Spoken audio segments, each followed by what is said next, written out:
Everyone, it's Sean here with Bruce. I'm obviously not at Bruce today. I'm actually out in my own backyard, as you can see by all the trees and the clouds and the grasses and everything behind me. I thought I'd do something a little bit different today, as you know, it's now early November, which means fall is really kind of set in. And thought for today's story time, we would talk a little bit about fall and what that means, and then maybe we would read a little bit of poetry today about nature. And so, first of all, when we think of fall, we think of leaves falling. That's kind of how it started to get its name, but a lot of people just call it autumn or they call it the harvest. Now, we think of leaves changing colors. Leaves don't actually really change color. They just lose a certain pigment that they already have in their leaves that starts to decrease, that brings up the other colors. So what makes a leaf green is called chlorophyll. So when they get lots of sunshine and there's long days, the trees produce more chlorophyll, puts it into the leaves and makes them green, and they gather up sunshine, which is then energy for the tree. But as daylight decreases, not as much chlorophyll can be produced. So that starts to fade out of the leaf, and then all these other types of chemicals in the leaf that produce colors are purple, red, orange, and yellow become more prominent. So that's what makes the leaves those colors. It's not that they're actually changing color, it's just that chemicals or hormones that are within the leaf itself start to decrease, and then these other colors can come up. Now when the leaves fall off, that's actually because of another hormone that's produced that is causing the stem to extend a little bit further off of the branch, which then causes the leaf just to break off, which is a natural thing. This is so like a new leaf can end up growing in the spring. And even if like that hormone weren't produced in the wintertime, a lot of the type of cold, the freezing and the warming going back and forth would just cause them to fall off anyways. Now, some other things about fall is that it has to do with the Earth's tilt away from the sun, which is why we get a shorter day or less sunlight each day. Has to do with natural orbits and natural tilt, and that just changes back and forth as the Earth is circulating. So there's a lot of kind of cool things that go with fall. Naturally, a lot of animals know these things because they have what's called a circadian rhythm. That means they kind of know what the season is going to be like based on the amount of sunlight, which is why at this time of year, a lot of birds start to fly south. It's why a lot of reptiles will start to bury themselves down at the bottoms of ponds or in mud. It's why other animals are gathering up supplies for the winter because they know that there's not going to be food available. So this is a natural thing for animals to know, and obviously it's a natural thing for plants to know as well. So there's some cool things about fall. And with that, I was going to read a couple poems by Robert Frost. He writes a lot of different stuff, but he has some really cool ones related to nature.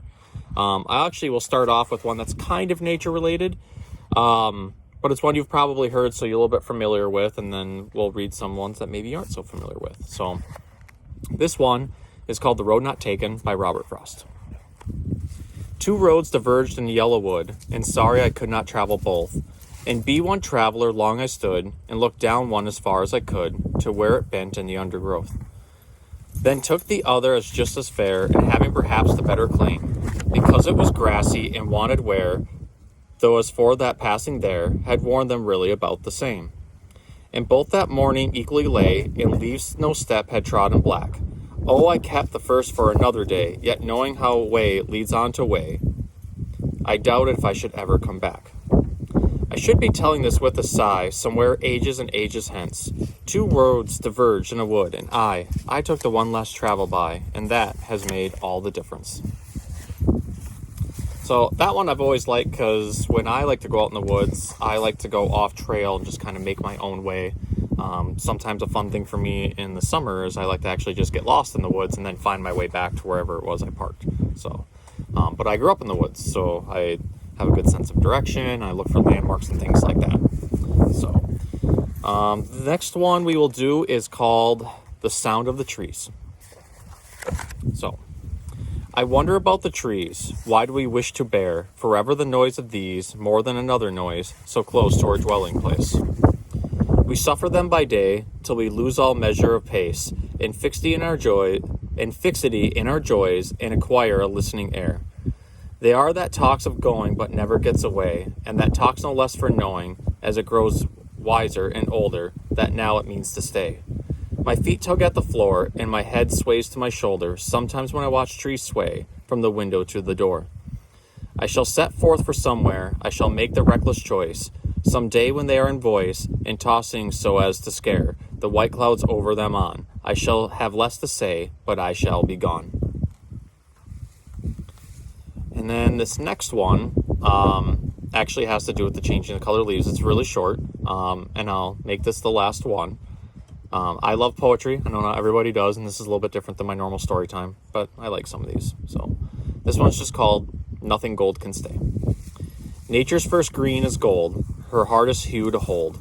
Her early leaf's a flower, but only so an hour. Then leaf subsides to leaf, so Eden sank to grief. So dawn goes down to day, nothing gold can stay. And that's just guess kind of an analogy for, if we look at green leaves in the springtime as gold, meaning we see it as a rebirth and a sense of new things to come, but everything ages or leaves out, so nothing gold can stay, which is why you can see all the leaves behind me have gone down. So I hope you guys learned a little bit thing about fall or autumn or the harvest, whatever you want to call it, why leaves fall, and a little bit about nature. And then I hope you enjoyed the few short poems I read by Robert Frost. So have a good night.